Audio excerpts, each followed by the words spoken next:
జహీరాబాద్ కోర్టుకు రైతులు రావడం జరిగింది.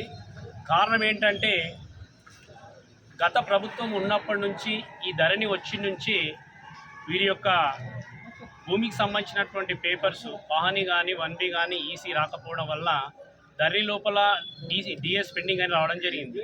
చాలాసార్లు కోహిర్ మండలంలో ఉన్నటువంటి తహసీల్దార్ గారికి కానీ కలెక్టర్ పెట్టినటువంటి మీటింగ్లు కానీ జైరాబాద్ ఆర్డీఓ ఆఫీస్ కానీ చాలాసార్లు తిరిగినారు. కానీ ఈరోజు వరకు వారికి సంబంధించినటువంటి భూమికి సంబంధించినటువంటి సమస్య పరిష్కరించబడలేదు. అక్కడ బ్యాంకులో వీళ్ళు అప్పు తీసుకున్నారు. చిన్న సన్నకారు రైతులు 2 ఎకరాలు ఉంటే 1 ఎకరు 3 ఎకరాల కంటే ఎక్కువ ఉన్నది. బీసీ ఎస్సీ ఎస్టీ ప్రజలైనటువంటి వీళ్ళు చిన్న సన్నకారు రైతులకు ఈ రోజు వరకు రుణమాఫీ కూడా జరగలేదు.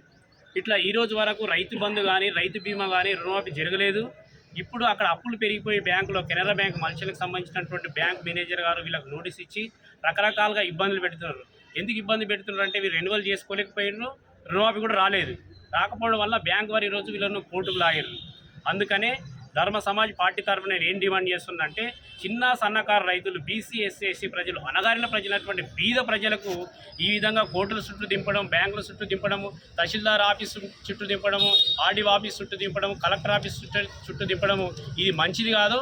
భూమికి సంబంధించినటువంటి పర్షపల్లి గ్రామము కోహిర్ మండలికి సంబంధించినటువంటి ఈ గ్రామస్తుల భూమికి సంబంధించినటువంటి సమస్యను త్వరలో పరిష్కరించి వీరికి సరైనటువంటి న్యాయం చేయాలని నేను డిమాండ్ చేస్తున్నాను.